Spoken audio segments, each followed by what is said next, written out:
लड़ाई में कोई सोता है? कई रात के जागरण होगा, लड़ाई में कोई नहीं सोता है, कोई जवान नहीं। लाश कोई नहीं किसी को देखता है उस समय। हम लोग लाश हमारे बगल में थे मेजर साहब, लेकिन हम नहीं देखे। उर्द श्वास चल रहा था, सीओ साहब पूछे, हम कल खत्म हो गया। ऑपरेटर को बता दिया कि खत्म हो गया, मेजर साहब खत्म हो गया। तो फर्स्ट चिट्ठी भेजे ये है कि हमको बाजू में गोली है और कहीं कुछ नहीं है, हम ठीक है बस।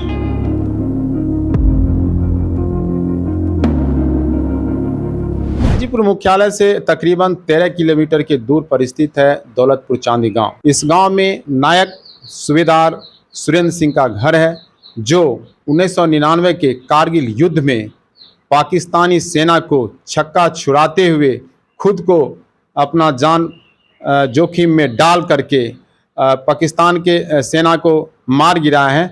और आज भी इनके बाजू में पाकिस्तान सेना का गोली लगा हुआ है और गोली फंसा हुआ है। हम बात करेंगे सुरेंद्र सिंह से कि कारगिल युद्ध में आपने जो अपनी वीरता से अदम साहस का परिचय दिया, अभी आपको कैसा लग रहा है?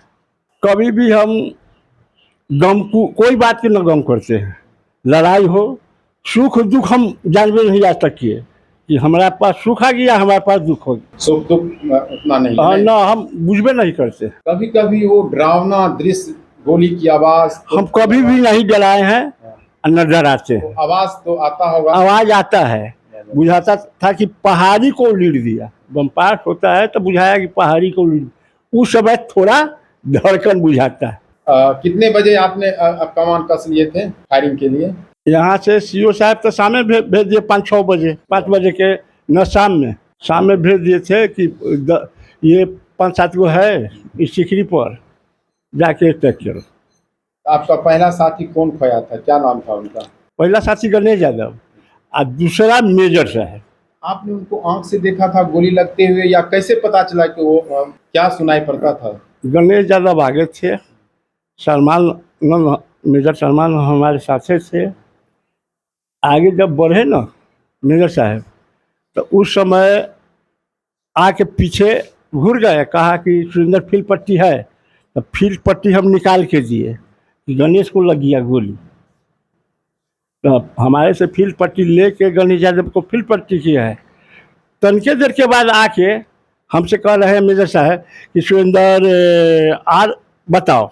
हम कह कि उसी जगह ले जाइए साहब, उसी जगह। थोड़ा उनको भी गोली लगा हुआ था। थोड़ा देर के बाद उनका उर्द श्वास चल रहा था, सीओ साहब पूछे, हम कह कि खत्म हो गया। ऑपरेटर को बता दिया कि खत्म हो गया, मेजर साहब खत्म हो गया। तो सीओ साहब ऑपरेटर कहें कि नायक सुरेंद्र को कहा पीछे लाने के लिए। तो हम अब्दुल्ला को कहें, मिलिटेंट अब्दुल्ला था सिलेंडर, और ये अब्दुल्ला सीओ साहब कह रहा है कि मेजर साहब की लाश पीछे लाने के लिए। वो भी कुछ दूर चला, उसके भी गोली लग गया, वो हल्ला करते नीचे उतर गए। तो अपने साथी का लाश सब जो था आप उठाए या कोई दूसरे उठाया? जैसे न बताए कि अब्दुल्ला जो था, हाँ, उसी को हम कहे कि सीओ साहब बोला है कि लाश को वो पीछे ला। और लाश कोई नहीं किसी को देखता है उस समय।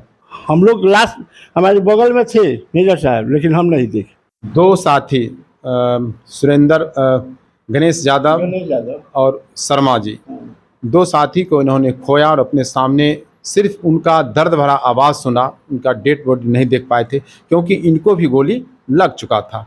तो दोनों साथी को पहले इन्होंने खोया, फिर इन्हें गोली लगा, लेकिन भगवान का दुआ या आशीर्वाद कहिए कि सिर्फ इन्हें गोली लगा और ये जख्मी हालत में वहाँ से निकल के सीधे कारगिल हॉस्पिटल पहुँचे, जहाँ इनका इलाज किया गया।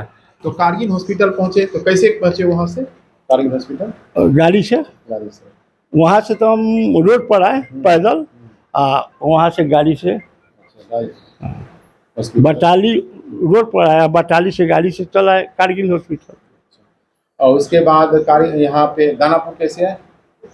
हॉस्पिटल छूटे प्लेन से कारगिल से आए थे, और जहाज से प्लेन से जहाज से आए दानापुर, वहाँ से फिर आप रिटायर कर हो गए 2000। 2000। हम बात अभी कर रहे थे लांस नायक सुरेंद्र सिंह से, जिन्होंने कारगिल युद्ध को अपने कारगिल युद्ध के योद्धा रहे हैं और ये जख्मी होकर के अपना सर्विस पूरा करने के बाद ये वापस अपने गांव में हैं। गांव में ये रह रहे हैं, सामान्य आदमी की तरह गांव में रहते हैं। पिछले बार जब पंचायत चुनाव हुआ था तो लोगों ने इन्हें वोट दे करके वार्ड मेंबर के रूप में चुना और उसी वार्ड मेंबर के रूप में ये बन करके अभी गांव के अपने टोले का विकास कार्य में लगे हुए हैं। लेकिन कारगिल युद्ध की जो कहानी, जो मंजर इन्होंने देखा अपने आँखों से, वो आज भी इन्हें याद आता है और उसे याद कर करके सिर्फ यही आज के युवाओं को कहना चाहते हैं कि युवाओं, भारतीय सेना में भारी संख्या में बहाल हों और अपने देश के लिए काम आए। जो देश के लिए काम आए वही ज़िंदगी सफल है। पंकज चौहान, भारत एक्सप्रेस, हाजीपुर।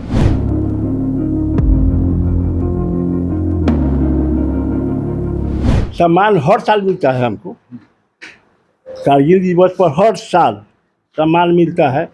लेकिन पहले डीएम बुलाते थे, ये लोग बुलाते थे, लेकिन अब जनता बुलाता है, जाते हैं।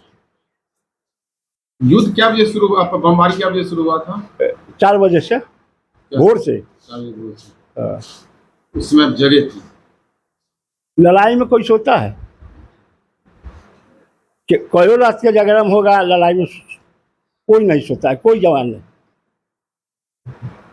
फायरिंग आवाज चल रहा था ना? आवाज तो चलबे करेगा।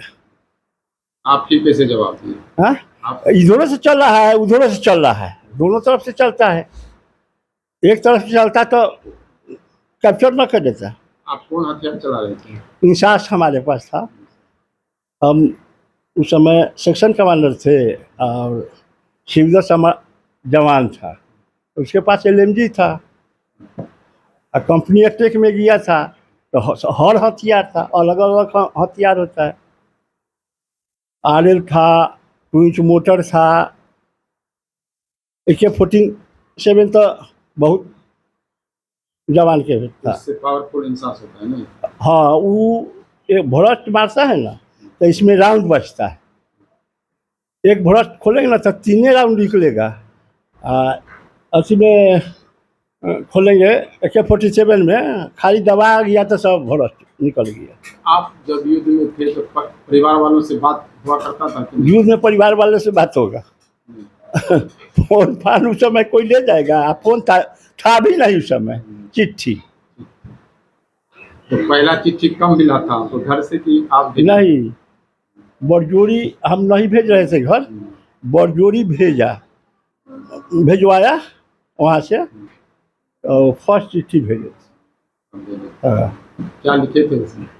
ये है कि हमको बाजू में गोली है और कहीं कुछ नहीं है, हम ठीक है, बस। और क्या कहेंगे? 25 साल की पूरी कहानी याद है युद्ध का? 25 साल ना, वो युद्ध हुआ था ना उस समय, 25 साल तो हम बगते रह गए तो सब याद है कर। हर साल तो हम बोलबे कर रहे हैं तो याद है कर।